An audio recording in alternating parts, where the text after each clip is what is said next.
Before the explosions, before the panic, before the world learned his name, the man who would save an entire SEAL team was sweeping an empty hallway, humming softly while waiting for his daughter's bedtime call. No one knew the truth then. No one even thought to ask. But everything changed the day the SEALs radioed in their final, hopeless words. "We're surrounded, and we're out of time." They had no idea who was flying toward them at that very moment, or that salvation was roaring in on steel wings. Evan Callahan pushed the mop gently across the classroom floor, humming the same lullaby he used to sing to his daughter, Mia, when she was still small enough to sleep on his chest. At 38, he was quiet, polite, and invisible in the way only janitors and ghosts are. He liked it that way. Life had become simpler since leaving the military, a life of early mornings, empty rooms, and a phone call every night at 8:15 when Mia told him about her day. No one at Ridgeview Elementary knew anything about his past. Not about the medals locked away in a dusty shoebox. Not about the cockpit he once lived in more than his own home. And certainly not about the day he walked away from the Air Force after losing his wife to an aneurysm, leaving him alone with a 2-year-old and a heart shattered in 3 directions. For everyone else, he was Evan the janitor. For Mia, he was Dad. And for himself, he was just trying to breathe again. The SEAL team arrived in town on a foggy Tuesday morning. They were only stopping at the school to speak at an event, motivation for older students. Evan noticed the limp in one operator's leg, the tension in another's shoulders, the way they scanned the exits without thinking. Old habits he once shared. Chief Ramirez, the team lead, nodded politely at him as he passed with a stack of gear bags. "You served?" Ramirez asked, noticing the way Evan instinctively stepped aside but kept his back to a wall. "Long time ago," Evan said, tightening his grip on the mop. "What branch?" Evan hesitated. "Air Force." Ramirez smiled. "Pilot?" "Maintenance," Evan lied. He didn't want questions. He didn't want memories. He didn't want the look people gave him when they realized he had once flown the A-10 Warthog, the aircraft built like a flying tank, capable of ripping armored columns apart with a single burst. He had given all that up. For Mia. For peace. For a normal life. But fate never asks permission. That night the SEALs vanished from the news cycle and into the mountains for a covert rescue operation. Evan didn't know. He simply tucked Mia into bed, kissed her forehead, and returned to another quiet shift of sweeping floors. Until his phone buzzed with a message from an old contact he had hoped never to hear from again. "We need you. SEAL Team Echo is pinned down. We're out of pilots." Evan froze. No explanations. No guilt-tripping. Just the truth he could not ignore, because he had once made a promise, to protect those who could not call for help. He looked at Mia's picture on his keychain. "I'll be back," he whispered. "I promise."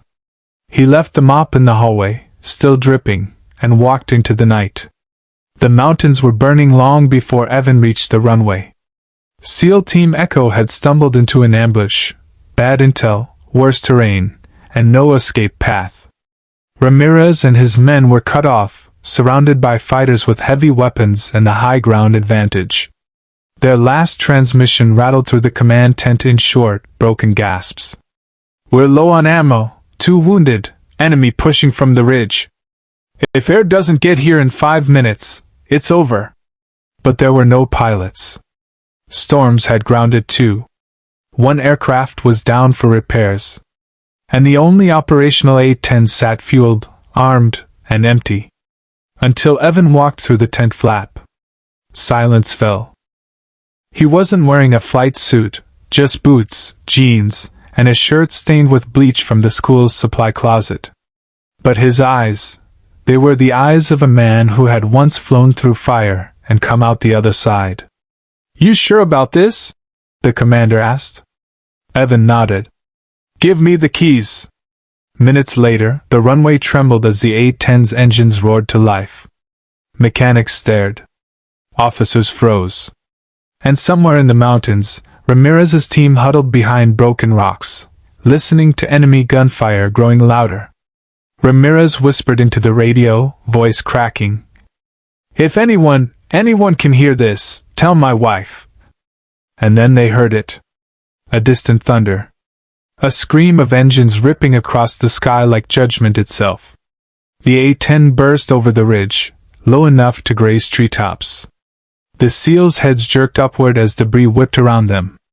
Evan pulled the trigger, and the Gu-8 Avenger cannon answered with its unmistakable roar. BRRRRRRRT. It was not a sound. It was a promise. A message from heaven sent in spent casings and fire. Enemy trucks exploded. Fighters scattered. Mortars fell silent. The entire ridge shook as Evan carved a path of salvation through the mountains, executing maneuvers only someone with nothing left to fear could attempt. "Who the hell is flying that thing?" Ramirez shouted over the radio. Command responded softly, almost in disbelief. "A janitor." In under 4 minutes, the SEALs had a clear escape route. In 6, evac birds were inbound. Ramirez looked up at the A-10 circling overhead, refusing to leave until the last operator was safe. The same man he dismissed as maintenance. The same man who swept floors with a quiet smile. When Evan finally landed, the runway lights glowed against the early dawn. Ramirez limped toward him, eyes shining with disbelief and gratitude. "You saved us," he whispered. "Why risk your life?" Evan looked at the rising sun. "Because someone once saved mine," he said. "And because my daughter deserves a father who doesn't run from who he is." Ramirez nodded. "She'll be proud." Evan smiled softly. "She already is. No uniform can hide courage. No job can erase a calling. Heroes don't always look like the part they once played. Sometimes they sweep hallways quietly. Until the world needs them again.